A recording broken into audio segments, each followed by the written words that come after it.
sini ada gambar pertama, yaitu tipe kejadian trauma.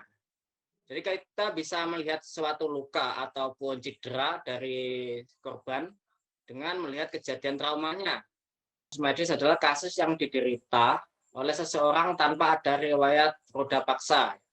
Yang secara mudahnya, kasus medis adalah kasus selain kasus trauma seperti itu. Seperti pucat keringat berlebihan, terus badan tampak lemah, nafas cepat dan dangkal, lidah kering, terus perasaan pucat, perasaan haus, ya, terus kulit raba dingin dan pucat, nadi lemah, pusing.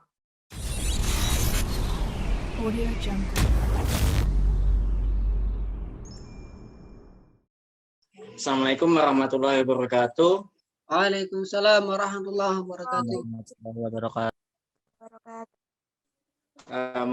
Mungkin agak delay ya suara saya ya, karena terkendala jaringan, karena di sini sedang hujan ya tiba-tiba.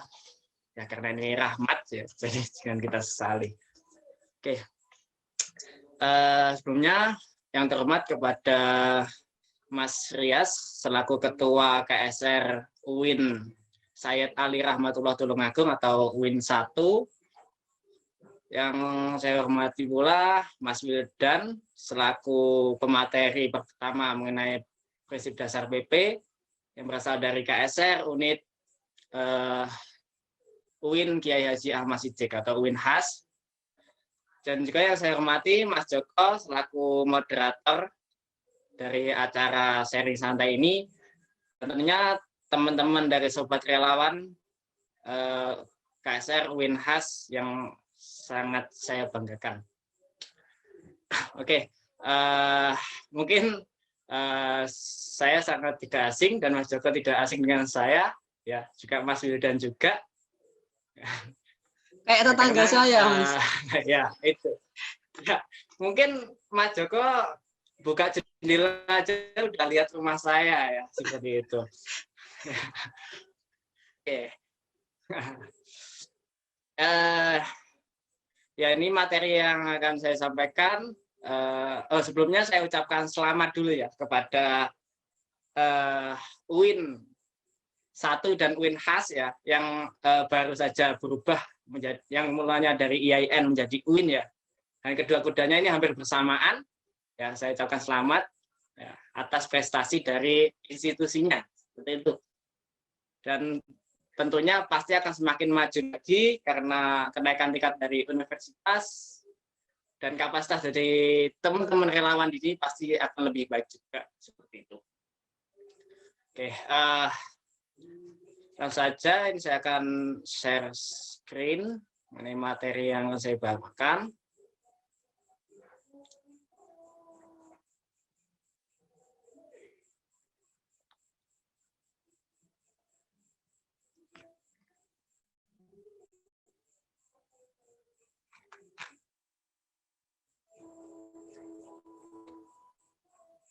Baik Mas Yoga, apakah sudah terlihat untuk share screen saya?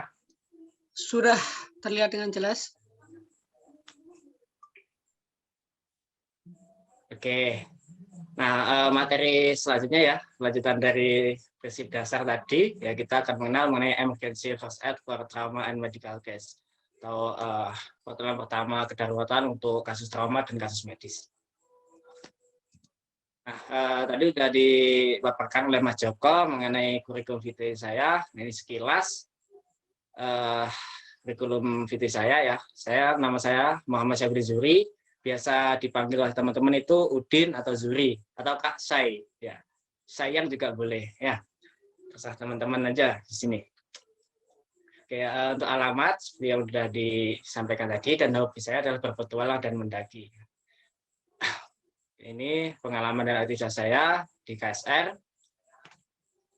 Untuk kontak, mungkin nanti untuk tanya-tanya lebih lanjut bisa hubungi nomor di bawah ini ya.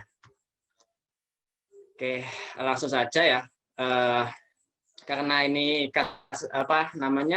materinya cukup padat ya. Mas Joko ini curang ini. Harusnya ini ada 5 materi gabungan jadi 1 materi ini ya.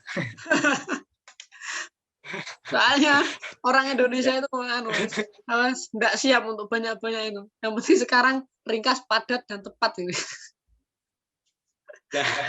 Ya, ya, ya.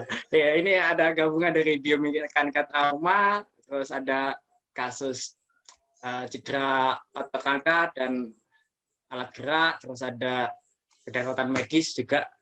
Nanti disinggung ya. Kita ambil sedikit-sedikit sesuai yang disampaikan Mas Wildan tadi ya, karena ada level-level pertolongan dalam kasus pertolongan pertama yang terbaru, level basic, intermediate, dan advance. Mungkin saya akan membawakan lebih banyak mengenai kasus kasus dalam kesehatan yang di tingkat level basic seperti itu.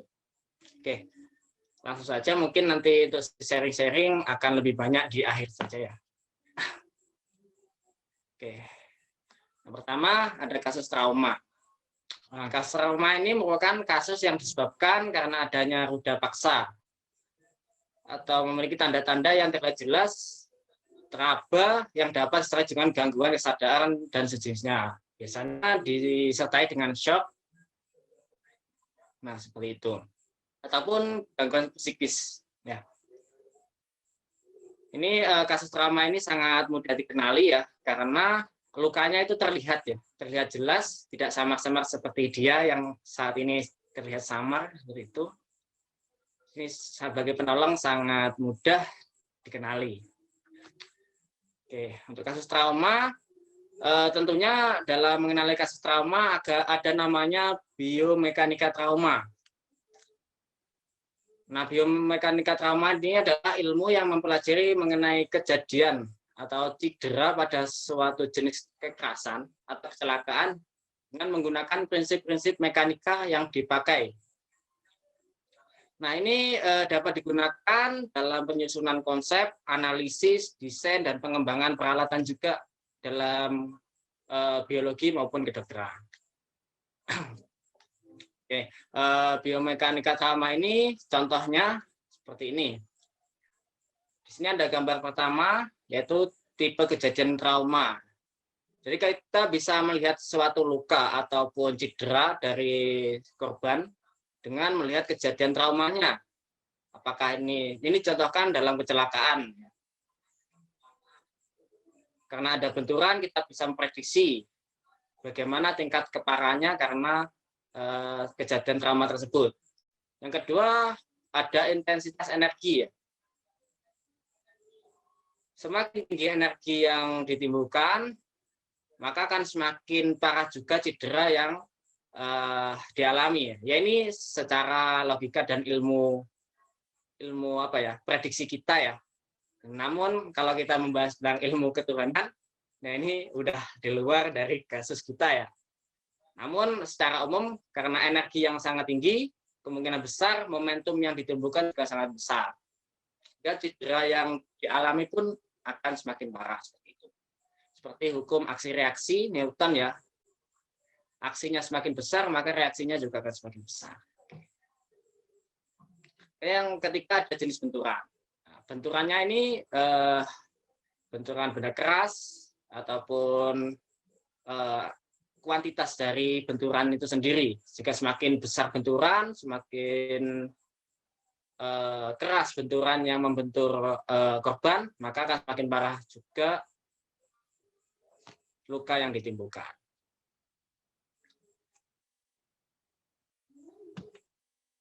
Oke, untuk prediksi cedera akibat kecelakaan, ya karena adanya ilmu biomekanika tadi, kita bisa memperkirakan jenis ataupun luka yang dialami dari kerusakan eksterior dari kendaraan. Ya. Ini ada biasanya bodi mobil atau bodi ya. Oke, biasanya ini terjadi kerusakan bodi mobil, bumper, dan sebagainya, yang itu menunjukkan betapa kerasnya tabrakan. Itu. Yang kedua ada kerusakan interior kendaraan. Nah, ini menunjukkan adanya benturan penumpang atau benturan korban yang ada di dalam kendaraan tersebut. Semakin parah kerusakan interior, kemungkinan besar semakin parah juga korban mengalami cedera. Dan terakhir, cedera korban ya, ini sebagai penanda bagian tubuh yang mengalami cedera. Oke, contoh dari kasus trauma sangat banyak sekali. Ini beberapa contoh. Yang pertama ada perdarahan. Kasusnya seperti luka terbuka, ada luka sayat, luka sobek, luka tusuk, luka robek, dan banyak lagi luka terbuka lainnya yang tentunya disebabkan oleh berbagai macam roda paksa. Ya, seperti yang disampaikan di awal tadi. Itu ada luka tertutup seperti memar, hematoma, dan sebagainya. Kasus trauma lain ada patah tulang dan dislokasi. Nah, kita masuk kasus trauma yang pertama, ya ini saya ambil secara umum, ya kasus perdarahan. Mungkin dari teman-teman sobat relawan di sini ada yang tahu seperti apa sih arteri, apa itu vena, apa itu kapiler. Mungkin dari teman-teman bisa membantu menjawab. Ya. Silakan bagi yang teman-teman ingin mencoba sharing-sharing. Silakan anak biologi. Yuk, buktikan suaranya. Anak biologi. Kalau kedokteran enggak mungkin Mas Udin. Soalnya belum ada kedokteran di sini. Oh, gitu ya, Mas ya. Enggak masalah. Kamu udah gampang jerawatan loh. Adanya masih anak biologi. Oh, iya, nggak apa-apa. Ayo, silakan. Anak biologi atau anak adres, ya calon-calon guru ya mungkin bisa menjawab ya. Atau teman-teman di sini udah ahli dalam bidang kesehatan ya. Pasti tidak asing ya. Di sini mungkin dari teman-teman yang udah dari SD sampai SMA yang ambil biologi, dari biologi ya, pasti udah tahu mengenai peredaran darah. Ya, silakan. Mungkin ada yang mau jawab, bisa raise ya.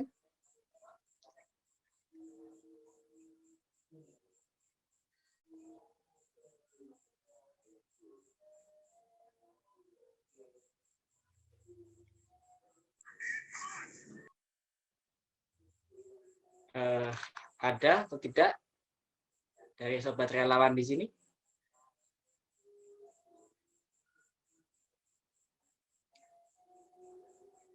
Oke, mungkin diakumulasi di akhir saja ya. Yang pertama ada perdarahan arteri. Perdarahan arteri ini adalah perdarahan yang istilahnya sangat kuat ya. Karena arteri ini membawa darah kayak oksigen yang mengalirkan dari jantung menuju ke seluruh tubuh. Sehingga ciri-ciri darahnya itu bisa dilihat ya. Merah terang, terus muncrat atau alirannya sangat deras, ya, dan berwarna merah terang seperti itu. Sedangkan untuk peredaran vena ya, pembuluh vena itu warna dari darahnya itu merah gelap, terus denyutnya itu lumayan lambat ya karena dari seluruh tubuh menuju ke jantung kembali. Dan pembuluh vena ini mengandung banyak karbon dioksida yang sudah ditransfusikan dari seluruh tubuh. Oke, terus yang terakhir ada kapiler ya. Darah ini darahnya bertipikal merembas, biasanya ada di sekitar bawah kulit. Ya, kalau contohnya luka lecet pasti yang keluar ya darah dari kapiler ini. Oke. Selanjutnya, penanganan perdarahan luar atau terbuka. Ya, ini termasuk luka sayat, luka sobek, dan sebagainya yang mengeluarkan darah dan lukanya terlihat. Di sini ada akronim untuk mempermudah penanganan ya. Pasti tidak asing bagi teman-teman relawan. Ini sudah disampaikan mungkin di kelas SAR dan latihan rutin dari KSR UIN 1. Itu TETI. Yang pertama adalah tekan, E-nya itu elevasi, T yang kedua ada tekan pada titik tekan, dan yang terakhir ada I, yaitu imobilisasi atau peristirahatan mencegah pergerakan. Nah, ini ilustrasi gambar dari singkatan TEDI tadi. Yang pertama ada tekan pada luka. Yang kedua ada elevasi. Ini bisa dilakukan bersamaan ya. Tekan pada luka bisa langsung dibarengi dengan elevasi. Setidaknya lebih tinggi dari jantung. Ketika ada tekan pada titik tekan, ya, biasanya kalau lengan itu bisa di lengan atas, ataupun kalau di kaki biasanya di selangkangan ya, seperti itu. Terus yang keempat ada imobilisasi untuk mencegah pergerakan ya. Paling mudah biasanya dilakukan pembalutan ataupun pembidayaan sesuai dengan peralatan yang ada terutama dan juga situasi kondisi. Oke. Yang selanjutnya ada cara pengendalian perdarahan ya. Ini adalah langkah lebih lanjut. Ini tadi udah ada imobilisasi dengan bidai, terus kompres dingin, dan ini ada pemasangan tourniquet. Untuk pemasangan tourniquet dalam kasus atau level basic itu tidak disarankan ya, karena ini perlu adanya klasifikasi khusus dan sertifikasi penolong yang lebih tinggi tentunya. Tourniquet ini biasanya dipakai ketika adanya perdarahan, luka amputasi, atau terputusnya bagian tubuh seseorang dari tempatnya. Karena adanya luka terputus, dipasang tourniquet ini. Jika pemasangan ini sembarangan ya, ini kan tourniquet bisa menghentikan peredaran darah ke organ atau bagian tubuh yang dipisahkan oleh tourniquet. Sehingga nanti akan terjadi bekuan atau kematian sel dalam jangka waktu yang lama. Seperti contoh, teman-teman misalkan tangan teman-teman dikasih karet, ditali dengan karet, lama-kelamaan tangan akan menjadi biru ya. Ya seperti itu, tourniquet jika dipakai. Oke. Selanjutnya ada perawatan luka tertutup. Untuk perawatan luka tertutup, kita memakai akronim RISE. Ya, apa sih RISE itu? Ya, RISE ada yang pertama, R-nya yaitu rest, istirahatkan bagian luka. Yang kedua, ICE, beri es atau kompres dingin. Yang ketiga ada C, yaitu compression atau balut penekan. Yang terakhir E, yaitu elevasi, tinggikan bila terjadi pada alat gerak. Ya, ini luka tertutup terjadi ketika lukanya tidak terlihat secara kasat mata atau darahnya tidak keluar. Ya, kayak lebam, terus hematoma seperti itu. Itu bisa pakai kompres atau akronim RISE ini untuk penanganan. Oke, selanjutnya ada cedera otot rangka ya. Saya ambil kasus di sini ada patah tulang. Patah tulang adalah terputusnya jaringan tulang. Untuk patah tulang sendiri dibagi menjadi dua, yaitu patah tulang tertutup.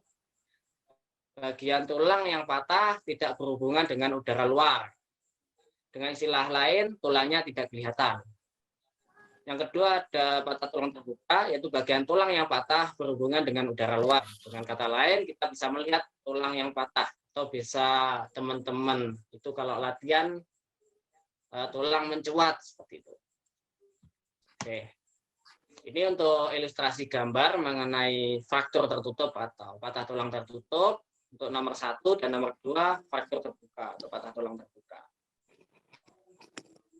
Oke, mungkin seperti ini ilustrasinya. Nah, tentunya untuk penanganannya juga berbeda. Jika fraktur tertutup itu kita lakukan penanganan sesuai hanya patah tulang saja. Namun kalau fraktur terbuka kita juga harus mengendalikan perdarahannya. Jadi sebelum melakukan pembidayaan kita harus mengendalikan perdarahan seperti itu. Oke, contoh yang lain Cedera tulang yaitu dislokasi. Merupakan keluarnya salah satu tulang dari sendinya. Ya, seperti ini. Gejala dan tandanya yang pertama ada perubahan bentuk, terus bengkak ringan sampai berat di sendi. Nyeri dan kaku atau perasaan tertekan pada daerah sendi. Dan yang keempat ada gangguan gerak pada sendi yang cedera. Oke, ini salah satu ilustrasi dari dislokasi. Gambar sebelah kiri layar, ya, itu adalah anatomi tubuh normal. Sedangkan bagian yang sebelah kanan itu yang abnormal, terjadi dislokasi. Ini untuk ilustrasinya, yang bawah ini ada keadaan asli. Ya, terlihat bahwa tempurung lutut itu bergeser seperti itu. Oke, selanjutnya penata laksanaan patah tulang. Secara umum penata laksanaan patah tulang ataupun dislokasi dilakukan dengan stabilisasi manual. Ya, mengistirahatkan bagian yang cedera. Yang kedua, paparkan bagian yang cedera ini dengan memperjelas ya. Misalkan terjadi patah tulang pada paha atau tungkai atas. Nah, karena pastinya korban memakai celana, kita harus membuka celana tersebut, ya, dengan cara menggunting atau merobek pakaiannya. Di sini sangat penting dilakukan karena untuk memperjelas luka yang ada.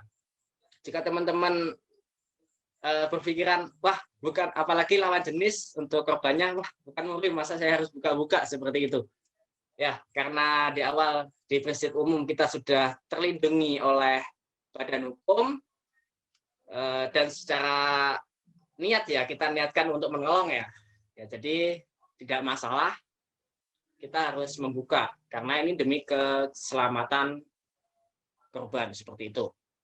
Yang ketiga ada rawat luka dan perdarahan ya. Ini jika terjadi luka terbuka atau patah tulang terbuka. Yang keempat ada siapkan semua bahan untuk pembidayaan. Bahan pembidayaan ini yang sudah disampaikan Mas Wildan di awal tadi ya. Nah, untuk bidan ini bisa improvisasi. Yang penting prinsip umum dari pembidayaan terpenuhi, yaitu mencegah terjadinya pergerakan dan juga tidak menyakiti korban. Yang kelima, ada bidai bagian yang cedera dengan hati-hati. Ya, ini proses pemasangan bidai. Yang keenam ada periksa kembali GSS, yaitu GSS, G-nya gerakan, S-nya yang pertama sensasi, yang kedua adalah sirkulasi. Yang ketujuh ada kompres S bagian yang cedera, atasi shock bila ada. Ini salah satu contoh dari pembidayaan. Ini berbagai macam posisi dan berbagai macam model pembidayaan.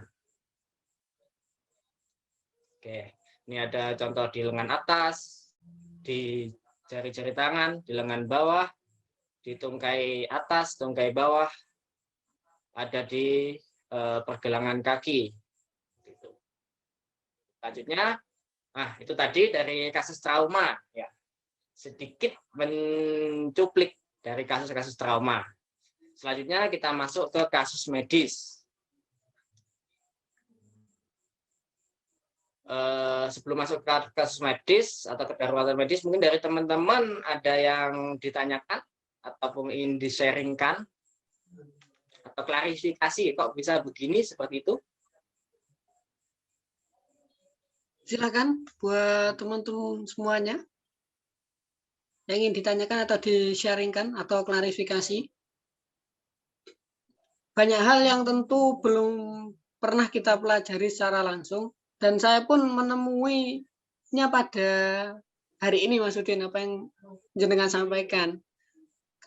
Memang ada perubahan secara signifikan. Dan kemarin pelatihan, saya merasa rugi kemarin enggak daftar pelatihan itu. Ya, gratis tentunya Mas Joko ya. Iya.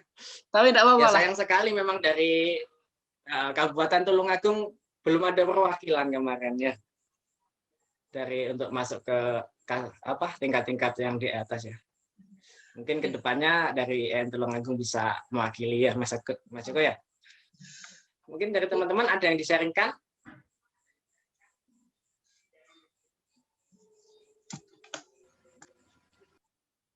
Atau Silakan. di akhir saja? Mungkin sepertinya begitu aja Mas Udin. Di akhir saja ya Mas Joko ya? Oke. Karena keterbatasan waktu ya. Oke, saya lanjutkan. Kedaruratan medis. Nah, kedaruratan medis ya, untuk pengertiannya kasus medis adalah kasus yang diderita oleh seseorang tanpa ada riwayat roda paksa. Yang secara mudahnya kasus medis adalah kasus selain kasus trauma seperti itu. Misalnya seperti sesak nafas, pingsan, dan sebagainya. Tentu saja penolong perlu mencari tahu riwayat gangguan penderita dari saksi maupun keluarga penderita. Ya, ini cukup sulit ya mengenai kedaruratan medis, apalagi kita tidak bisa menyaksikan langsung kejadian dari korban mengalami kedaruratan medis atau gangguan medis. Pada kasus trauma kita bisa mudah dengan mengenali luka atau tanda-tanda fisik yang terlihat, sedangkan kedaruratan medis kita akan kesulitan. Dengan cara lain kita harus mencari informasi lanjutan atau asesmen lebih lanjut dari saksi maupun keluarga penderita seperti itu. Oke. Kasus medis dalam penata laksanaan pertolongan pertama, kasus medis ini tidak banyak berbeda ya antara kasus medis yang satu dengan kasus medis yang lainnya. Secara umum penanganannya itu sama. Namun ada beberapa yang membedakan mengenai part-part yang harus kita dahulukan seperti itu. Hal yang paling penting adalah mengenali kedaruratannya, pertama secara dini. Nah, ini fungsi dari penilaian dini itu sangat penting. Ya, mungkin untuk penilaian dini sobat relawan ini sudah memahami ya. Dan untuk pembahasan lebih lanjut mungkin di lain waktu kita akan sharing-sharing kembali dengan teman-teman yang lain ataupun dari sobat relawan dari tempat lain juga. Oke. Untuk kesimpulan mengenai keadaan yang dihadapi ya sesuai yang saya sampaikan tadi, 80% diperoleh berdasarkan wawancara dengan penderita jika sadar, terus keluarga atau saksi mata jika ada, dan sumber informasi lainnya. Biasanya apakah di dalam dompet korban ada surat kesehatan ataupun di sampingnya ada keluarga itu dan memberikan informasi seperti itu. Untuk penata laksanaan penderita yang paling penting adalah menjaga jalan nafas dan memantau tanda vital penderita secara teratur. Ya, karena manusia tidak bisa bertahan, manusia normal tidak bisa bertahan dari yang namanya tidak bernafas. Ya. Jadi jalan nafas ini sangat penting dalam pertolongan pertama kasus medis. Oke, selanjutnya ada pembagian kasus medis. Yang pertama ada gangguan jantung dan pernafasan.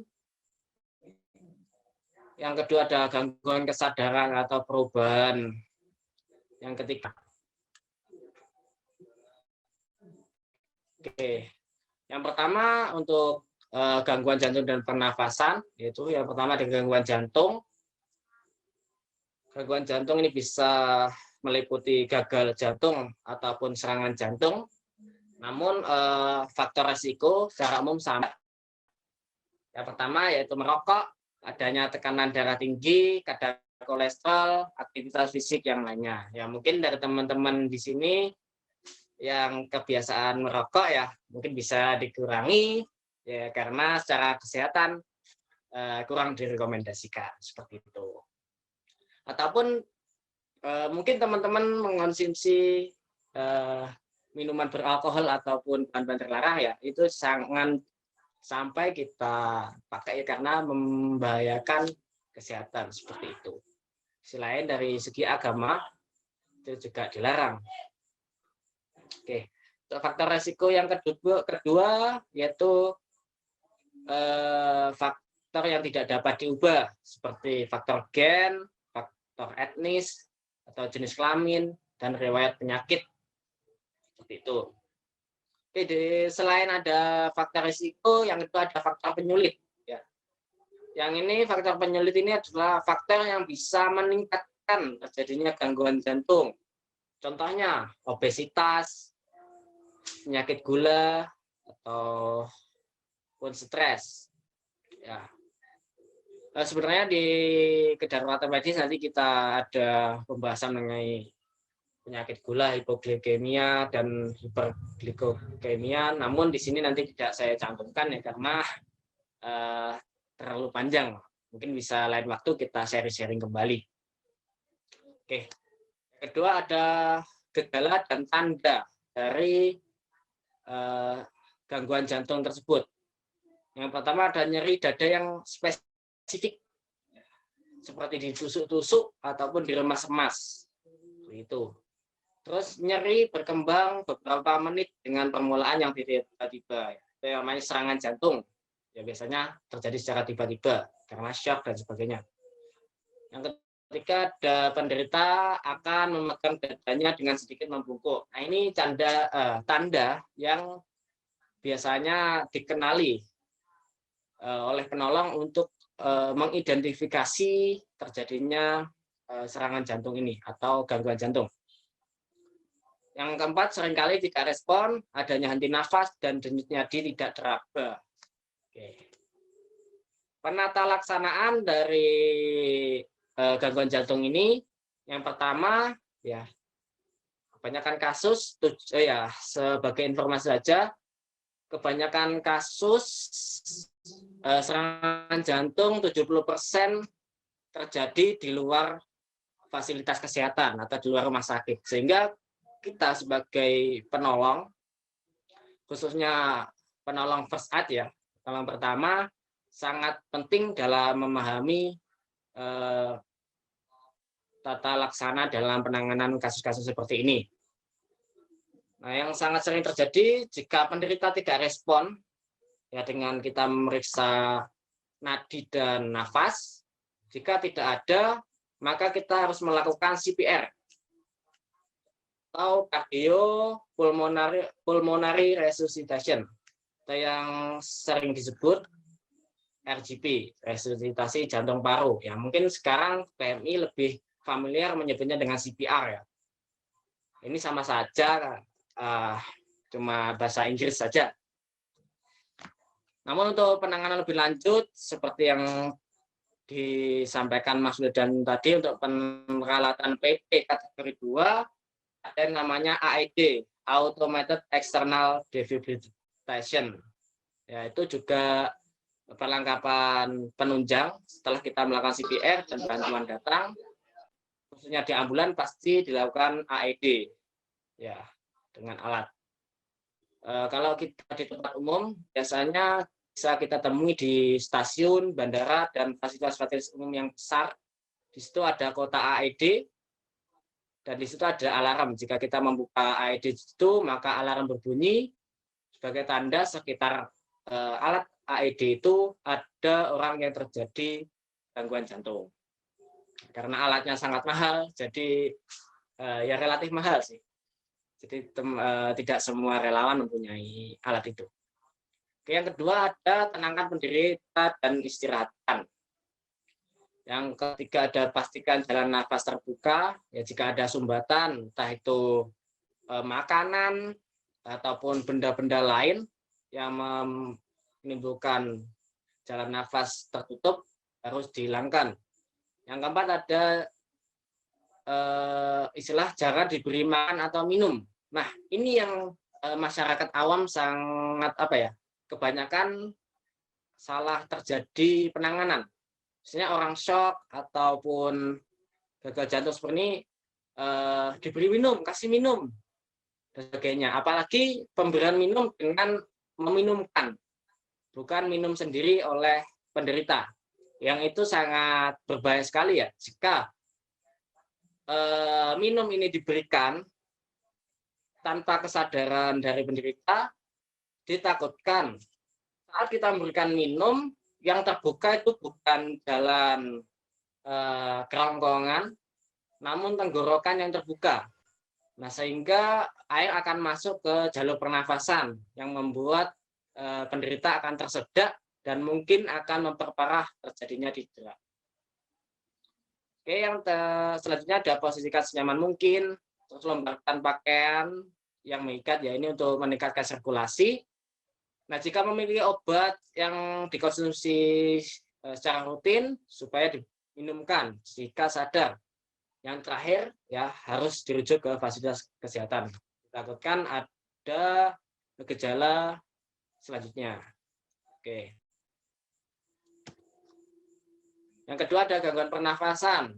Ya, gangguan pernafasan ini terganggunya sistem pernafasan yang diakibatkan oleh beberapa hal, antara lain sumbatan jalan nafas, asma, alergi, infeksi saluran nafas akut, atau hiperventilasi. Untuk gejala dan tandanya yaitu adanya suara nafas tambahan. Nah, biasanya suara atau ngik-ngik gitu ya. Itu yang sering didengarkan atau kita temui. Yang kedua ada sulit menyelesaikan satu kalimat dalam satu tarikan nafas. Ini terpenggal-penggal dalam berbicara. Yang ketiga ada aktivitas otot bantu nafas ya. Istilah Jawanya itu ngeden. Mungkin bagi pasien atau penderita yang terlihat lehernya itu kadang terlihat sampai pembuluh darahnya itu sangat keluar, kayak ya ngeden itulah istilahnya untuk bahasa Jawanya seperti itu. Yang ketiga posisi tripod ya. Posisi tripod itu seperti bayi yang baru bisa duduk ya. Itu kayak posisi sila, terus tangan menyangga di depan. Ya kayak bayi itulah. Istilah lain juga yang agak kasar ya. Mohon maaf, ini seperti anjing yang sedang duduk. Ya. Kaki depannya itu ada di depan dan kaki belakangnya ya seperti sila, seperti itu. Itu istilah yang agak kasar. Untuk selanjutnya ada abnormalitas irama dan kecepatan nafas. Ya, ini tidak normal. Biasanya teman-teman kan untuk nafas normal orang dewasa kan bisa dihitung 12 sampai 20 kali per menit. Ini jika iramanya tidak konstan ataupun kecepatan nafasnya itu kayak tergesa-gesa ya, itu bisa menjadi salah satu tanda atau gejala dari gangguan pernafasan. Yang selanjutnya ada perubahan warna kulit, ya karena kurangnya oksigen mungkin terjadinya warna kulit yang pucat. Terus perubahan status mental. Nah, ini karena shock mungkin bisa menjadi faktor utamanya. Untuk penata laksana dari gangguan pernafasan, yang pertama dengan menjaga jalan nafas, pastikan tidak tersumbat. Ya, jangan beri bantalan pada leher ya, karena itu bisa mengecilkan atau mengurangi lajunya jalan nafas. Terus nilai pernafasan penderita bila perlu. Nah ini kayak menghitung kecepatan nafas dari penderita. Terus posisikan penderita senyaman mungkin. Nah, biasanya ini setengah duduk. Biar pasien juga rileks seperti itu. Tenangkan penderita jika penderita terjadi shock. Ataupun biasanya kalau terjadi seperti ini ya gupuh. Apalagi kita berada di kerumunan orang awam seperti itu. Jika memungkinkan beri oksigen. Ya. Ini jika kita punya alatnya ya, jangan tergesa-gesa kalau sak nafas. Mungkin teman-teman lihat di film-film atau bagainya kita beri nafas bantuan ya. Nah, itu sudah tidak disarankan jika dengan kasus-kasus tertentu. Dan itu hanya boleh dilakukan oleh tenaga yang sudah profesional tentunya. Karena sangat beresiko sekali kepada penderita menularkan penyakitnya jika ada kepada penolong seperti itu. Oke, yang selanjutnya ada rujuk. Ya, pasti dari gangguan medis cara terakhir adalah rujuk. Seperti itu. Nah, gangguan kesadaran ya. Yang kedua tadi kan karena yang pertama itu ada gangguan jantung dan pernafasan, yang kedua ada gangguan kesadaran. Nah, yang pertama contohnya gangguan kesadaran ada kejang. Di sini penyebab dari kejang yaitu ada demam, ya ayan atau epilepsi, stroke, cedera kepala, keracunan, hipoglikemia atau kekurangan kadar gula darah, infeksi, hipoksia atau kekurangan oksigen. Oke, untuk gejala dan tanda dari kejang ini yaitu pandangan kosong, terjadi halusinasi, teriakan tercekik, jatuh secara tiba-tiba, kaku, terus punggung melengkung. Istilahnya juga kalau bahasa Jawanya itu kejet-kejet seperti itu ya. Terus wajah dan leher biru, terus mulut berbuih, lidah mungkin tergigit ataupun tertelan. Terus adanya kejang otot, kehilangan kendali, kontrol buang air kecil atau buang air besar. Nah, saat sadar kembali, pasien biasanya bingung, lelah, dan tertidur. Nah, untuk penata laksanaan kejang, yang pertama ada jaga jalan nafas dan pernafasan. Nah, yang kedua ada lindungi dari cedera. Ya, misalkan ada benda-benda yang mengancam korban, ya dibersihkan atau diinggirkan, ya, diamankan dari lokasi korban tersebut. Yang ketiga ada jangan menahan atau melawan kejang. Ya, biasanya ini kalau ada kejang, masyarakat awam itu malah dipegangi kakinya atau tangannya sehingga pasien itu tertahan gitu, tidak bisa bergerak sebebasnya. Yang terbaik adalah biarkan saja, yang penting kita sudah memberikan atau membersihkan area dari sekitar korban itu dari hal-hal yang mengancam cedera seperti itu. Nah, rawat cedera akibat kejang ya misalkan karena kejangnya di lantai ataupun di tempat-tempat berbatu, paving dan sebagainya, mungkin terjadi adanya luka lecet ataupun luka-luka yang lain, yaitu dirawat. Setelah adanya perawatan pertama, tentunya harus rujuk ke fasilitas kesehatan. Oke. Nah, gangguan kesadaran yang kedua contohnya adalah pingsan atau sinkop atau kolaps. Pingsan ini terjadi karena peredaran darah ke otak itu kurang atau suplai oksigen yang ke otak itu berkurang.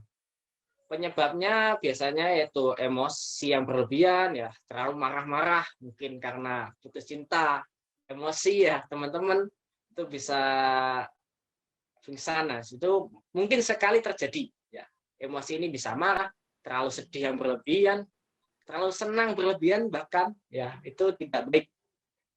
Karena bisa mengurangi suplai oksigen ke otak. Oke, selanjutnya ada letih, ya terlalu kecapean, mungkin teman-teman bisa melihat olahraga berlebihan jadi letih dan bisa terus lapar. Ya. Makanya makan itu penting, teman-teman. Dan terakhir adanya kekurangan oksigen. Oke. Nah, untuk gejala dan tanda dari pingsan ini yang pertama ada pandangan berkunang-kunang. Ya, pandangan kabur seperti itu. Yang kedua ada kepala ringan, ya kayak melayang-melayang ya, fly, ya. Tuh, ini Anda mau pingsan. Yang ketiga ada lemas, berkeringat dingin, sering menguap, terus dapat menjadi tidak berespon ya, kayak bahu. Biasa tidak respon jika diajak berkomunikasi, terus denyutnya nadinya melambat. Penata laksana pingsan yaitu dengan membaringkan penderita dengan kaki diangkat dengan elevasi kaki agar peredaran darah itu lebih lancar untuk mengalir ke otak. Setidaknya lebih tinggi dari jantung. Nah, jika penata laksana pingsan ini mengangkat kaki bisa dilakukan ketika tidak ada cedera yang ada di sekitar alat gerak bawah, misalkan fraktur dan sebagainya. Jika tidak ada cedera bisa dilakukan. Kalau ada cedera sebaiknya tidak usah dilakukan peninggian kaki. Selanjutnya ada longgarkan pakaian, terus usahakan menghirup udara segar. Nah ini pingsan itu biasanya karena kekurangan oksigen, jadi teman-teman kurangi kerumunan. Nah, misalkan di situ di dalam kelas ataupun saat kita berkumpul-kumpul, ya ada yang pingsan. Nah, sebaiknya jika mungkin kita menghindari massa, entah itu memberikan pengertian kepada massa sekitar korban untuk menepi ataupun memindahkan korban ke tempat yang lebih terbuka untuk menghirup udara segar. Misalnya periksa cedera lain bila ada, terus jika tidak bisa cepat pulih, nah, periksa nafas dan nadi segera rujuk. Nah, biasanya juga teman-teman yang menolong ya atau masyarakat awam sering melakukan dengan memberikan bau-bauan atau wangi-wangian, entah itu minyak kayu putih, wangian dan sebagainya. Nah ini sebaiknya tidak dilakukan ya. Mengingat mungkin dari semua orang itu takutnya ada alergi atau tidak tahan dengan bau-bauan yang kita berikan. Ya. Bukan bau ketiak atau sebagainya ya. Misalkan minyak kayu putih, karena teman-teman di sini mungkin ada yang tidak tahan dengan kayu putih, jika kita berikan minyak kayu putih akan semakin memperkeruh keadaan. Oke. Yang selanjutnya ada yang ketiga ya, pembagian kedaruratan medis yang ketiga karena perubahan kondisi lingkungan. Nah, di sini ada kejang panas atau heat cramp. Penyebabnya yaitu hilangnya cairan dan elektrolit yang melalui keringat yang sangat besar. Gejala dan tandanya yaitu kejang otot disertai nyeri, biasanya pada tungkai dan perut. Yang kedua ada kelelahan, yang ketiga ada mual, dan mungkin pingsan. Yang terakhir adalah suhu tubuh penderita normal. Oke. Penata laksanaan kejang panas yaitu dengan memindahkan penderita ke tempat yang lebih sejuk atau teduh, yang jika berada di luar ruangan. Terus memberikan minuman ataupun jika korban sadar. Dan yang terakhir rujuk bila kejang tidak berhenti. Oke. Kelelahan panas yang kedua ya, itu atau heat exhaustion. Sebabnya yaitu hilangnya cairan dan elektrolit melalui keringat yang cukup besar karena gangguan pada sistem sirkulasi. Nah, ini tandanya seperti pucat keringat berlebihan, terus badan tampak lemah, nafas cepat dan dangkal, lidah kering, terus perasaan pucat, perasaan haus, ya, terus kulit raba dingin dan pucat, nadi lemah, pusing, dan responnya menurun. Salah satu beberapa tanda dan gejala dari kelelahan panas. Nah, penata laksanaan kelelahan panas gimana? Nah, yang pertama yaitu baringkan penderita di tempat yang teduh. Yang kedua, angkat kaki 20-30 cm. Nah, ini hampir sama dengan penata laksanaan kasus pingsan.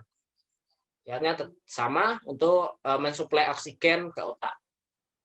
Yang kedua ada kendorkan pakaian, terus berikan oksigen bila ada, yang terakhir rujuk. Oke. Terjadinya perubahan lingkungan karena panas, yang ketiga ada sengatan panas, heat stroke. Di sini termostat tubuh gagal dalam regulasi panas atau mengatur panas, sehingga tubuh tak mampu berkeringat hipertermia ya, atau kelebihan panas, bahkan sel otak mati. Nah, terjadinya sengatan panas ini seringkali ketika aktivitas fisik pada suhu dan kelembaban tinggi disertai dengan ventilasi udara yang kurang baik. Misalkan nge-gym dan sebagainya, kurang adanya sirkulasi udara yang baik, sehingga panas tubuh terlalu meningkat karena intensitas kegiatannya sangat tinggi juga bisa menimbulkan sengatan panas. Ataupun pekerja pabrik, besi, misalkan peleburan besi dan sebagainya, karena berdekatan dengan suhu tinggi itu bisa menimbulkan sengatan panas seperti itu. Gejala dan tandanya, yang pertama ada pernafasan cepat dan dalam. Ya. Istilah Jawanya itu mendeh-mendeh kayak gitu ya. Kejang umum atau gemetar pada otot. Terus kulit teraba kering, panas dan kemerahan, nadi cepat dan kuat, cepat dan lemah. Ya. Ini ada 2 kemungkinan untuk nadi. Terus manik mata melebar. Nah, penata laksananya yaitu dengan menurunkan suhu secepatnya. Pastinya itu dengan apa? Bisa menggunakan kantong es, terus merendam korban ya. Namun ini jika tidak memungkinkan ya, karena beresiko tinggi jika merendam korban. Ataupun dengan kompres dingin dengan mencelupkan kain ke air lalu dikompreskan seperti itu. Nah, penata laksana yang terakhir pasti dengan merujuk. Oke, nah perubahan suhu selanjutnya yaitu ada paparan dingin atau hipotermia. Ini kebalikan dari paparan panas tadi ya, hipotermia. Nah, ini mungkin dari teman-teman ya yang suka pergi ke daerah yang tinggi atau yang bersuhu rendah ya. Ini mungkin bisa diantisipasi ya. Harus tahu karena mungkin bisa terjadi kepada diri dari teman-teman relawan di sini. Namun semoga saja kita terhindar dari paparan dingin ini. Ya, mungkin Mas Joko yang sering mendaki gunung ya mungkin bisa mempersiapkan hal-hal yang lebih ya. Saya lihat karena sering mendaki, mungkin teman-teman harus menyiapkan peralatan untuk mengantisipasi jika terjadi paparan dingin. Kayaknya terbalik, Mas. Nah, ini Kayaknya terbalik. wah, gitu kayaknya ya? terbalik sama bilang saya naik gunung. Kayaknya lebih ahlian sampean loh. Semeru udah beres kok. Ya, itu mungkin khilaf aja, Mas. Tiba-tiba kok sampai puncak gitu ya. Oke. Nah, ini sangat menarik sekali karena paparan dingin ini ya. Mungkin kurang belayan teman-teman terjadi paparan dingin, nggak sampai kayak gitu ya. Ini dingin karena suhu tentunya. Core temperatur kurang dari 35 derajat Celcius untuk tubuh yang berusaha mengatasinya dengan gemetar atau menggigil. Biasanya juga bisa terjadi saat di kolam renang, ya sangat gemetar kayak gitu. Yang kedua ada faktor yang memperberat. Misalkan suhu udara yang rendah, ya di puncak gunung, misalkan di Kau, terus Dieng, dan sebagainya yang memiliki suhu rendah. Faktor angin, air, kedinginan karena terlalu lama di kolam renang dan sebagainya. Terus usia, penyakit yang diderita, terus konsumsi alkohol, penyalahgunaan obat dan malnutrisi. Ini penyebab faktor yang memperberat ya, untuk memperkeruh. Untuk gejala dan tandanya yang paling mudah dikenali dengan melihat kondisi korban yaitu menggigil, gemetaran, terus terasa melayang, yaitu nge-fly tadi, terus pernafasan cepat, nadinya melambat. Nah, ini yang terjadi keanehan ya, karena pernafasannya cepat ya, logikanya kan oksigen itu lebih banyak yang masuk Namun kenapa kok nadi melambat? Nah ini yang perlu dipertanyakan.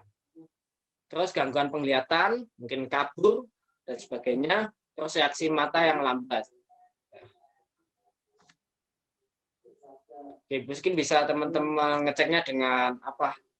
Memberikan kontak apa biasanya mengagetkan dengan tepukan di depan muka dan sebagainya. Jika reaksinya itu lambat ya mungkin bisa menjadi tanda-tanda terjadinya hipotermia.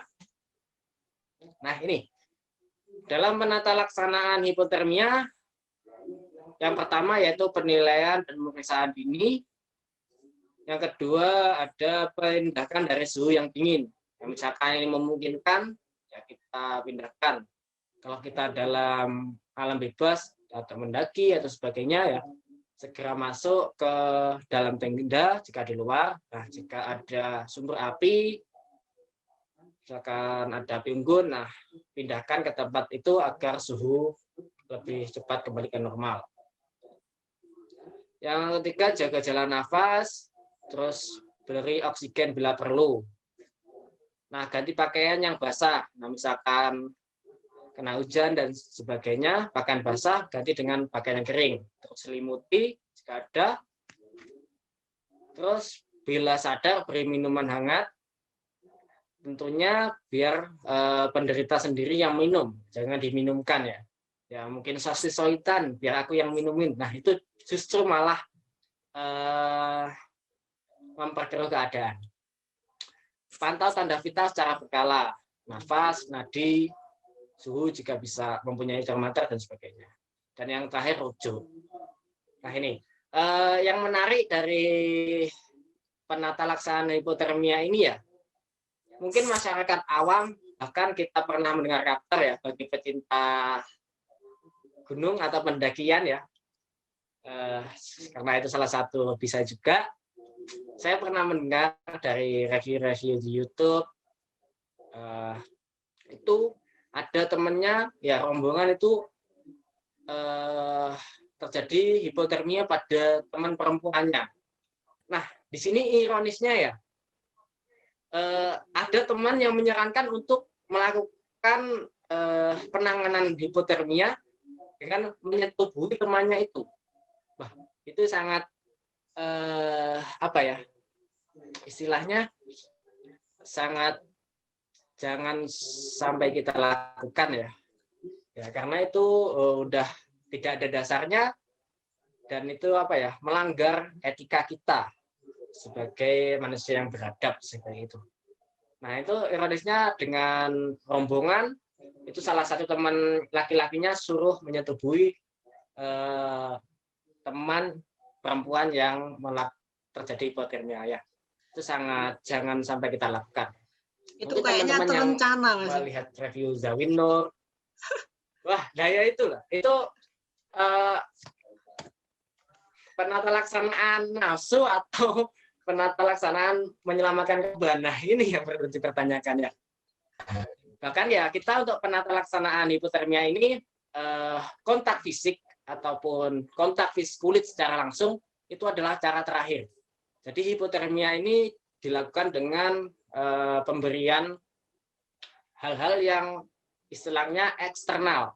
Ya bisa dari minuman hangat ataupun air hangat dimasukkan ke botol lalu ditekankan ke pasien ataupun di apa namanya? Kalau bahasa Jawanya itu dikepit nah, kayak gitu. Ya itu bisa dilakukan ataupun yang kalau ada jaket dan sebagainya itu dipakaikan seperti itu. Nah, cara terakhir itu kontak fisik. Ya bisa dengan menggosok-gosokkan tangan lalu ditembakkan ke tangan terus ke apa namanya? Ke pipi dan sebagainya. Jika ada yang segender, usahakan segender dulu. Nah, jika urgent ya tidak masalah lawan gender dengan kontak fisik sebatas menempelkan kulit dengan kulit dengan menggosokkan telapak tangan seperti itu. Ya bisa dengan pelukan itu juga bisa. Ya. Namun bagi teman-teman jangan digunakan sebagai kesempatan ya seperti ini. Ya karena itu adalah kegiatan-kegiatan penolongan di masa darurat atau ketidaktersedianya alat seperti itu. Ya mungkin itu Mas Joko dan sobat relawan yang sedikit saya sampaikan ya. Sepertinya saya memakan waktu lebih ya 10 menit. Ya, saya kembalikan ke Mas Joko. Oke, terima kasih buat Mas Udin. Sangat menarik dan sangat memberikan inspirasi terutama bagi saya. Dan juga teman-teman semuanya tentunya. Mungkin dari sini, dari teman-teman ada yang ingin ditanyakan. Waktunya kita sharing terkait dengan pengalaman ataupun masalah-masalah persoalan teman-teman yang teman-teman sering hadapi. Mungkin di rumah, di masyarakat, ataupun di lingkungan sekitar. Terutama berkaitan dengan pertolongan pertama sesuai dengan disampaikan oleh pemateri kita tadi. Silakan buat teman-teman.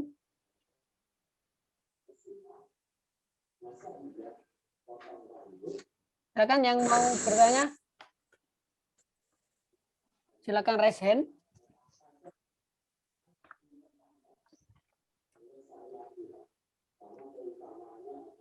Silakan yang mau tanya atau sharing atau klarifikasi atau curhat dipersilahkan.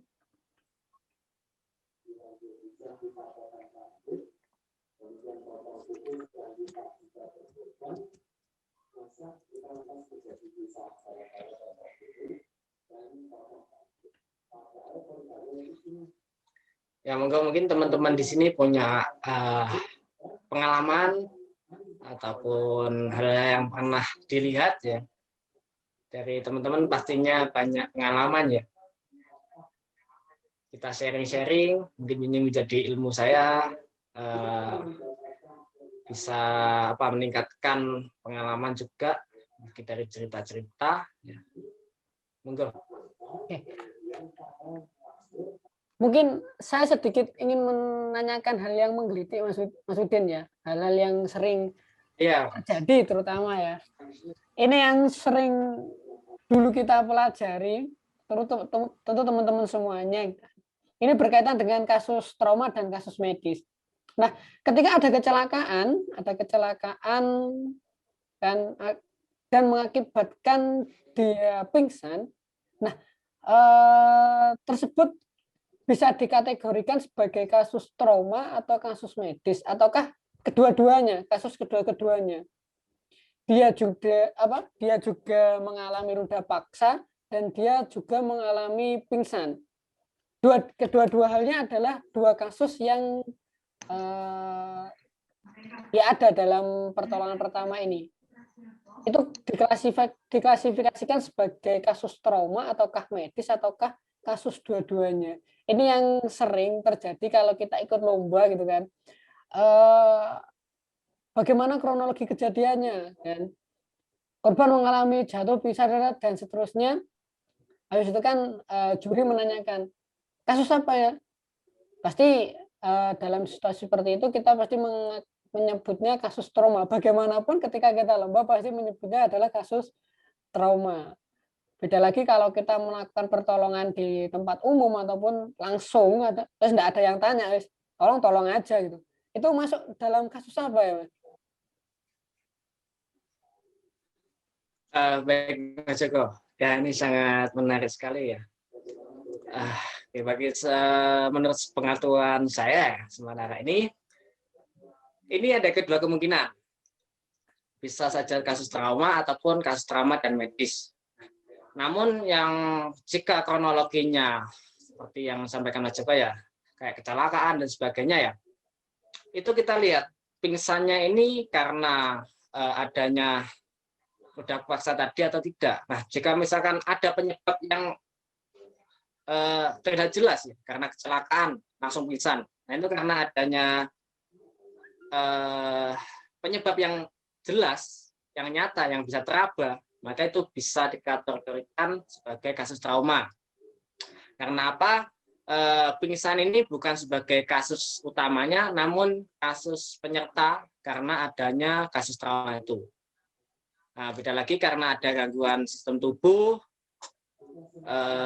itu juga memungkinkan terjadinya kasus medis gitu. Nah, yang menimbulkan faktor ganda ya kayak kasus trauma ya kasus medis yang mungkin karena kondisi dari korban itu kelelahan ataupun kasus-kasus yang menunjukkan gejala atau tanda pingsan. Nah, lalu terjadi kecelakaan. Nah, kemungkinan terjadinya dua faktor itu menjadi satu. Namun secara umum penyebab utama itu karena kita lihat dulu secara nyatanya. Jika terlihat jelas ya pasti kita masukkan ke trauma. Misalnya sebagai kasus penyerta seperti itu. Mungkin itu Mas Joko. Jadi teman-teman yang punya pendapat mungkin bisa diklarifikasi kalau mungkin saya ada kesalahan ya. Karena kita sama-sama belajar di sini.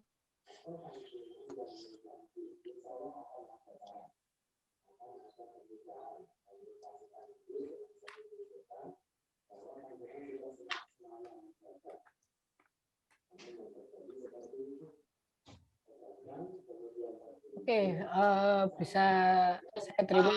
Memang faktanya juga seperti itu.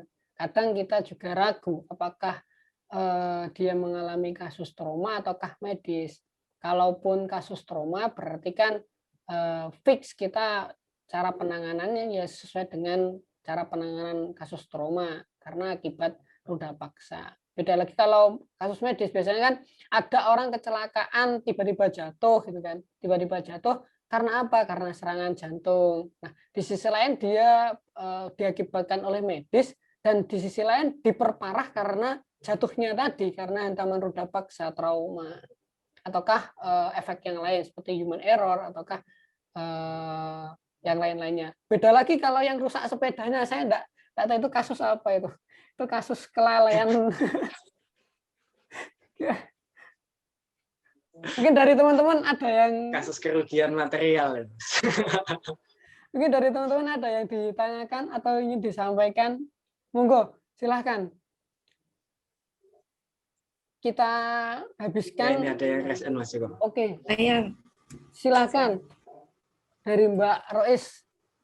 Mbak Rois ini adalah direktur klinik Mas Udin. Oh, Joko. Ya Mas, mau tanya terkait ini dislokasi. Kalau di masyarakat itu kan biasanya itu kalau terjadi dislokasi, kalau di daerah saya ya itu namanya sangkal putung. Di daerah Mas mungkin juga ada. Ada tidak Mas? Nah, kalau pengertian sangkal putung di daerah saya itu ya Mas, setahu saya itu ini dipijit-pijit gitu loh Mas. Justru malah menggerakkan bagian yang dislokasi tersebut. Kalau dalam kacamata keilmuan PP ini kan justru malah mengurangi kan ya Mas. Mengurangi pergerakan kan. Iya apa enggak Mas? Saya tuh inget ini. Loh, ini kedengeran apa enggak? Ya, kedengeran Mbak. Oh, iya. Mbak Rois. Nah itu gimana Mas menanggapi hal itu? Oke. Nah ini yang menarik ya, menarik banget pertanyaan dari Mbak Rois ini ya. Sering kita lihat penata laksanaan dari sebuah kasus di di lingkungan kita, khususnya di Indonesia ya, itu sangat banyak yang di luar nalar. Bahkan ya bukan hanya di sangkal putung, kadang dibacain Yasin aja itu sembuh gitu. Nah, itu aneh. Bahkan diminum air bening itu bisa sembuh gitu. Nah, ini yang hebatnya orang Indonesia seperti itu. Nah, namun karena kita pembahasannya pembahasan kita itu konteksnya adalah pertolongan pertama sesuai dengan prosedur yang ada di PMI ataupun kesehatan, hal sangkal putung ataupun pijat urat dan sebagainya itu tidak disarankan. Karena apa? Penata laksanaan kita sendiri ya secara medis ya sudah saya sampaikan tadi, kita hanya boleh mengurangi pergerakan kan dengan membidai dan sebagainya. Nah, jika dilakukan Sangkal putung itu yang saya lihat, yang mungkin teman-teman relawan di sini juga lihat, itu bahkan ditarik-tarik, dipijat atau dipaksa untuk kembali ke lokasi semula, nah seperti itu. Iya. Di sisi lain, konteks lain, tidak masalah selama keluarga dan penderita itu yakin dan memang ingin melakukan hal itu. Namun kita sebagai penata laksana kasus medis, ya nggak masalah kalau mereka sebagai korban meminta hal itu. Namun jangan sampai kita sendiri yang memijat ataupun mengsangkal putung ya, istilahnya kayak gitu. Karena kita Yang kamar mandi sebagai kapan? relawan. Yang kamar mandi kapan? Iya loh Mas, itu loh. Ya, Saya kan seperti- itu, saya ingat ini waktu slide-nya Mas muncul yang dislokasi lutut itu Mas. Itu saya keinget itu soalnya dulu pernah kayak gitu ya, persis sama gambar itu. Terus ada yang tanya gitu, misal dari Iya. teman-teman. Nah itu boleh apa enggak kita menyarankan gitu? Berarti enggak boleh ya Mas? Ya, memang kita sebagai PP ya, karena kita ilmunya yang kita dapat kayak gini dari postur PMI ya, sebaiknya jangan. Kalau memang keluarga memaksa, itu sudah di luar kendali kita. Ya. Sesuai dari kasus serah terima yang sudah disampaikan oleh Mas Wildan ya tadi. Iya. Itu mungkin Mbak. Iya. Terima kasih, Mas. Berarti 2 tahun yang lalu kita salah ya. Kenapa nih Mas Eko? Ada kasus. Tapi kalau digugat saya berani berani mempertanggungjawabkan dengan delik, bahasanya atas kesepakatan bersama. Wah, ya. Itu tidak masalah. Ya, apa ya? Sulit dipungkiri itu. Kita di masyarakat Indonesia, khususnya masyarakat Jawa ya. Sangkal putung itu sangat familiar banget gitu. Kalau di rumah sakit biasanya, wah nanti ini amputasi aja, ini gini. Nah, masyarakat awam itu banyak yang ketakutan, paranoid hal itu. Sehingga sangkal putung adalah dalan ninja kita. Ya memang apa ya, kasus pribadi saya sendiri, mbah saya ya, kakek saya, Pak D saya, semua itu oknum-oknum sangkal putung gitu.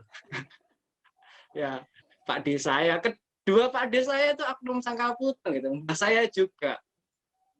Ya gimana lagi gitu, udah kepercayaan. Juga saya dulu jatuh dari pohon kismis, kismis. Apa kalau di teman-teman ya? Kersen mungkin, pohon kersen itu patah jatuh. Ya kayak gitu wis ketekit dan sebagainya. Itu diurut, dipijat sangkal putung mbah saya itu sembuh. Ya itu heran juga saya gitu. Nah, namun juga ada kasus-kasus yang lebih parah juga karena mungkin ada apa ya? Karena itu juga ada ilmunya sendiri ya teman-teman. Jadi ini ada ilmunya sendiri. Mungkin teman-teman kalau mau mendalami itu bisa silakan gitu. Kayak kasus bekam dan sebagainya itu juga tidak direkomendasikan kan karena kita sebagai pertolongan pertama. Namun di situ juga ada ilmunya. Itu juga sih. Mungkin itu apa ya, hal-hal yang luar biasa yang dimiliki oleh masyarakat Indonesia. Iya, menambahkan sedikit keluar dari prinsip umum pertolongan pertama yang mengikat berdasarkan peraturan perundang-undangan, tapi ada sisi lain hal yang disepakati dalam hukum di Indonesia itu kan adalah ada hukum adat atau kebiasaan yang biasa kita kenal dengan etika, budaya, ataupun hal-hal yang lain. Sehingga ketika hal itu dirasa sebuah kebiasaan dan memberikan manfaat, maslahah pada umat ataupun masyarakat, maka itu akan didiamkan. Tapi ketika nanti hal itu merasa merugikan, maka ya dikembalikan pada hukum yang berlaku sesuai negara, hukum formal yang ada di negara. Ya tergantung kesepakatan dan keinginan ya, keyakinan terutama itu. Ketika kita sakit dan kita tidak yakin bahwasanya dokter bisa menyembuhkan kita, kita yakinnya pada kiai ya, sebisa mungkin keyakinan itu bisa membangkitkan kita untuk sembuh. Ini sponsor sedikit dari saya. Mungkin dari teman-teman yang lain ada yang ditanyakan selain dari Mbak Rois. Karena memang faktanya juga seperti itu. Kalau bilang fakta ya sudah banyak orang yang ya mungkin dalam kategori secara finansial kurang sehingga milih yang murah-murah saja, ataukah mungkin secara kepercayaan, secara finansial mereka cukup tapi secara kepercayaan mereka percaya pada ahli sangkal putung ataukah ahli medis, ya itu adalah kewajiban hak mereka, kita tidak bisa membatasi. Tapi selaku pertolongan pertama seperti yang disampaikan Mas Udin tadi ya, saya kita memberikan rekomendasi yang sesuai dengan apa yang kita pelajari. Dari teman-teman yang lain, kayaknya semakin malam semakin menarik. Ada yang tanya, mungkin di rumah sedang ada masalah, entah pernah mengalami kasus trauma ataupun kasus medis, silakan ditanyakan.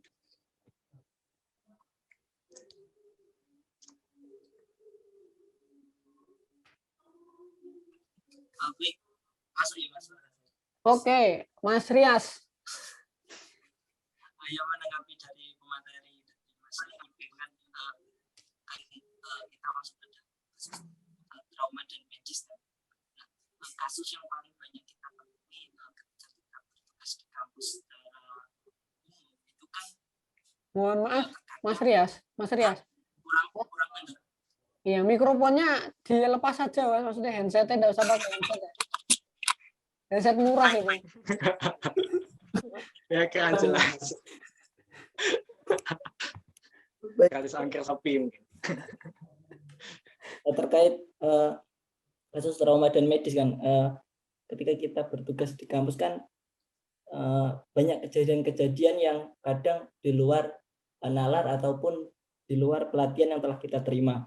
Nah, saya melihat dari Mas Saifuddin Zuhri kan pasti juga sudah mempunyai pelatihan ataupun pelatihan terutama di PP yang mungkin ya sudah sampai advance ya mungkin pelatihannya. Yang saya tanyakan itu terkait gejala histeria, Mas ya. Kalau ketika penanganan secara kita sebagai relawan pertolongan pertama di kampus sebagai KSR, itu langkah yang paling awal, yang paling tepat. Karena kan kita di sini kan sebagai orang awam kan, kita menyikapinya secara rasional. Kan kita tidak mungkin langsung menilai keadaan itu di luar nalar, kan tidak bisa. Karena secara medis pun histeria juga masuk dalam gejala seperti kejang dan ayang. Nah, menurut jenengan atau mungkin jenengan juga punya pengalaman, penanganan awal yang paling tepat ketika kita menangani histeria itu kita awali dari mana, Mas? Ini juga buat tambahan buat teman-teman, karena ya sudah lama tidak ada kasus seperti histeria seperti yang pernah ditangani di kampus. Mungkin itu kalau dari saya, Mas. Terima kasih. Ya, mungkin kasus histeria, langsung saja Mas Rias ya, saya jawab ya. Ya, mungkin kasus histeria ini menurut kita ya sebagai orang awam atau orang yang baru mengenal mengenai pertolongan pertama dasar, ini adalah kasus yang lumayan luar biasa ya. Namun penata laksanaan yang paling bisa kita lakukan mengenai medis ya dengan penata laksanaan seperti kejang, karena gejalanya itu hampir sama. Nah, di sisi lain, jika korban itu masih bisa kita ajak berbicara ataupun berdiskusi ataupun menyampaikan suatu hal, setelahnya berinteraksi di PMI, ya khususnya di PMI itu ada materi PFA ya, Psychological First Aid. Nah, di situ kita juga ada namanya teknik mendengar dan teknik pemenuhan kebutuhan. Nah, jika korban itu bisa berinteraksi dengan kita tanya apa yang dibutuhkan dari penderita. Apakah misalkan dia tersiksa karena adanya tekanan batin, ataupun dia itu kurang adanya orang yang mendengar curhatan-curhatan dia ya kita dengarkan. Nah di situ di materi PFA ya psikolog first aid itu kita jalankan dulu. Jika itu respon, memang bisa kita ajak berinteraksi. Nah misalkan ada minta, aku minta jus ya sebisa mungkin kalau ada ya kita carikan. Kalau tidak mungkin kan ya kita alihkan lah pembicaraan sehingga mereka itu tenang. Ya hampir sama juga dengan penata laksana shock. Dengan membaringkan, membuka jalan nafas dia, istilahnya menenangkan diri itu paling penting dalam hal ini. Dengan penanganan shock ya, shock karena penata laksananya untuk menenangkan penderita, itu bisa dilaksanakan. Nah, itu mungkin jika korbannya tidak bisa berinteraksi ya kita lakukan dengan penanganan shock ataupun sesuai kejang tadi. Namun ya itu mungkin dari Mas Rias ya, dari saya yang saya ketahui selama ini kayak gitu. Baik, terima kasih Mas atas informasi yang telah diberikan. Soalnya kan terkadang hal seperti itu yang membuat kita bingung, nanti penanganannya kita taruh di mana gitu kan terkadang. Karena ya kita selaku ya gimana ya, orang Jawa kan selalu berhubungan dengan, maksudnya menghubungkan dengan hal seperti itu, seperti orang pintar ataupun yang lainnya kan selalu dihubungkan dengan hal tersebut. Terima kasih Mas. Ini kayaknya harus ada penambahan. Iya Mas Reza, sama ya. Kayaknya harus ada penambahan Iya, kasus ini. Kasus trauma medis dan mitos. Ya, ini kasusnya hampir sama juga dengan sangkal putung tadi ya Mas Rian. Iya. Nah, kan panggilan kiai dan sebagainya, ya itu tergantung kepercayaan kembali. Namun kita secara medis ya kita sarankan seperti itu. Ya mungkin Mas Joko atau Mas Rias ini udah ahli dalam teknik mendengar ya. Nah, sini cerita sama aku gitu. Wah. Ya itu kayak gitu bisa dilakukan ya. Alhamdulillah, itu jangan dipertanyakan lagi. Nah, sangat perlu sekali teknik mendengar ini. Tapi kalau nambah sedikit ya, tapi karena prinsip medis itu kan itu ya bagian daripada hipertemia atau hipo. Ya, ini agak riskan terkadang kita membedakan antara hipo, habis itu ada kejang, ada epilepsi. Ya cara penanganan medis ketika disuntik oleh obat tenang ya maka akan tenang. Entah itu nanti ketika sadar kembali lagi ya suntik lagi. Ya penanganan medisnya seperti itu. Kalau penanganan secara pertolongan pertama ya seberani kita lah gitu. Apa diwacane apa jumpa jambi ya. Terkadang itu makhluk gaib itu kalau dibacain ayat-ayat Al-Qur'an itu malah enggak keluar kok. Malah dipisui malah metu ngalih kan ya lucu. Ya, mungkin itu. Soalnya kan sudah merasa kayak teman sendiri.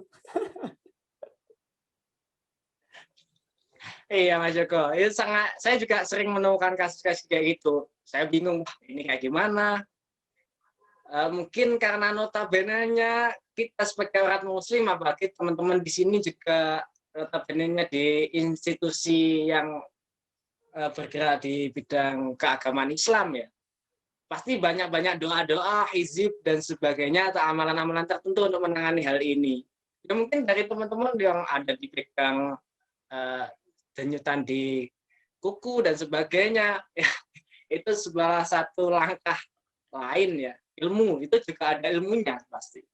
Namun di luar ilmu-ilmu yang kita pelajari tentunya. Ya itu tadi seperti yang disampaikan Mas Joko ya. Dulu pernah saya sharing juga dengan pembina saya di Banyuwangi. Ya yang paling mudah dengan medis jika di situ ada perawat dokter dan sebagainya ya dengan suntik bius itu. Ya penenang. Itu yang paling mudah. Karena kita penolong pertama ya. Kita tidak boleh menyuntik, memberikan obat secara ilegal dan sebagainya, ya lebih baik kita panggil bantuan, kayak gitu. Oke. Dan akhir acara, sebelum saya tutup, silakan teman-teman untuk menghidupkan kameranya semuanya. Kita akan melakukan sesi foto online. Untuk Mas Alwi, saya persilahkan untuk memfoto-foto. Yuk silakan. Saya hitung 1 sampai 5 untuk mengaktifkan videonya semuanya. 1, 2, 3, 4, 5. Oke, Mas Alwi silakan di SS.